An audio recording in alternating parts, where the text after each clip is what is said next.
And the XRP holders, in my opinion, should file a massive lawsuit, a collective lawsuit against the SEC. Greetings everyone, I'm just done with the SEC hearing that happened a couple of hours ago, where Gary Gensler was asked a very interesting questions about the crypto markets and the regulatory framework in the United States. And there has been a massive revelation about XRP, which I'm gonna break down in just a minute. XRP is fighting to stay above 59 cents, while there is a major resistance at 60 cents area. Margex gives you access to derivatives market and you actually don't need KYC.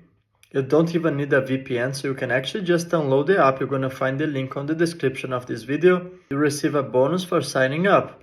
You can actually trade XRP and also dozens of different assets. You can use multiple assets as a collateral, so you can trade XRP versus Bitcoin, XRP versus USDT, for example. You can open longs and shorts. Make sure you understand leverage trading before you start opening positions. Together with Versan, we analyzed the highlights, and actually now I have a very big revelation about what was discussed about XRP. But first, let's get on some of the most important topics that were discussed. Besides that, I noticed big concerns, especially from Chairman McHenry, which has raised very serious concerns, especially about the lack of regulatory clarity in the United States. And he seems very concerned about the US actually getting left behind, because right now we have lack of regulatory clarity and major corporations and also crypto investors are seeking other jurisdictions. The United States could lose Web 3.0. Web 2.0, with all the big startups and the Silicon Valley, took place in the United States, and that has benefited massively the US economy. And what I actually witness right now with the lack of regulatory clarity in the United States is just actually scaring away investors. Nobody wants to deal with the SEC, and that's exactly what Patrick McHenry actually raising serious concerns. In contrast to Europe, where MiCA regulatory framework is much more clear than what it is in the United States. And I think that's a very bad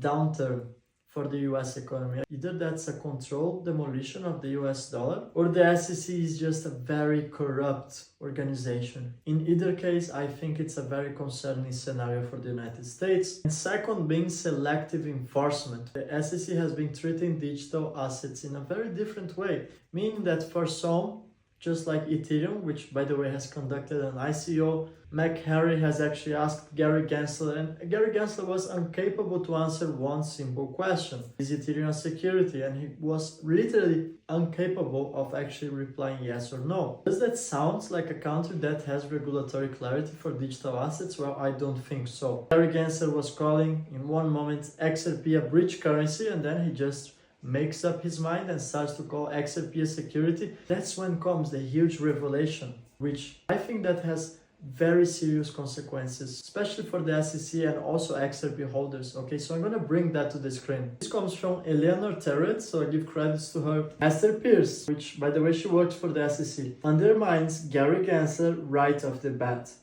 saying that the SEC has taken a legally imprecise view to mask the regulatory lack of clarity when it comes to crypto. So here is the quote: "I think we have fallen down on our duty as a regulator to not be precise, and so tucking into a footnote that yes, we admit that now, actually the token itself is not a security," referring to XRP. "That's something that we should have admitted a long time ago," and then started wrestling with the difficult questions. This over here is massive. That has serious, tremendous serious implications, and the XRP holders, in my opinion, should file a massive lawsuit, a collective lawsuit against the SEC. The SEC itself admitting that it has failed. They are just treating it as a small mistake. It took them 4 years to finally come up with a conclusion.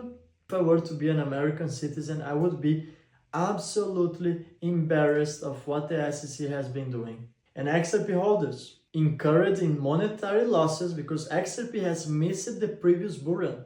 When the SEC lawsuit came out of shadows, XRP price has dropped massively, has been outperformed by coins without regulatory clarity, just like Ethereum, Cardano, even Bitcoin. XRP barely had a bull run. XRP, the token that had the best performance in 2017 bull run, has barely moved in the previous bull run, price has been highly manipulated. The SEC should be held accountable. XRP investors should be compensated for the monetary losses. And I am absolutely disgusted by the way the SEC has been conducting. Either they are on bad faith and they are a corrupt organization, or there is a hidden agenda which intends to delay XRP adoption. The SEC should be here to protect investors, not to cause further damage just in the case for XRP holders. Now I'm gonna play a video from US Congressman Tom Hammer, which actually has absolutely roasted Gary Gensler, so let's watch this together. The SEC broke the law, your attorneys lied to the court, and no one in your leadership here in D.C. has been held accountable. That tracks. Seems like business as usual here in Washington. Okay, switching gears very quickly. It's been recently reported that Vice President Harris has finally said she'd craft clear rules of the road for the digital asset space if she becomes president. Is this your approach too, sir, or do you think she's rebuking you because she doesn't think you've done a good enough job establishing these clear rules over the last 3 years of her administration? I think that there's laws in place. If Congress wishes to change them, they'll change them. But we are enforcing the laws, and there are many people in this field so you don't that think are not she's following the laws. Reclaiming my time. Well, it's very interesting that you view your performance that way, because we have a litany of court cases, extraordinary confusion in the marketplace, and millions of Americans pining for clarity from you. You've abused the agency's enforcement tools, and you've even baited companies eager to comply with you, only to hit them with enforcement actions. You've retaliated against businesses and people who have come before this committee to talk about the next generation of American finance. And perhaps, somehow, worst of all, you've made up the term crypto asset security. This term is nowhere to be found in statute. You made it up. You never provided any interpretive guidance on how crypto asset security might be defined within the walls of your SEC. Yet, you made the broad proclamation that you believe a majority of tokens are crypto asset securities. You did this, and you would deliberately use this made-up term as the basis for your entire enforcement crusade over the past 3 years, only for your lawyers to retract it in a footnote to a court just last week. Your inconsistencies on this issue, sir, have set this country back. We could not have had a more historically destructive or lawless chairman of the SEC. And I yield back. It ends up with your inconsistencies on this issue have sent this country back. We could not have had a more historically destructive or lawless chairman of the SEC, referring to Gary Gensler, of course. Let me know in the comments what you think about the SEC. If you think the SEC has been doing a great job, well, it's a long time I have not heard these words. Honestly, I had a very hard time going through all of this hearing. It was very extensive and honestly just going around in circles. But I think this declaration over here is absolutely massive. In my opinion, that has huge implications. And let me know your opinion in the comments. Thank you everyone, and I'm gonna see you in the next video.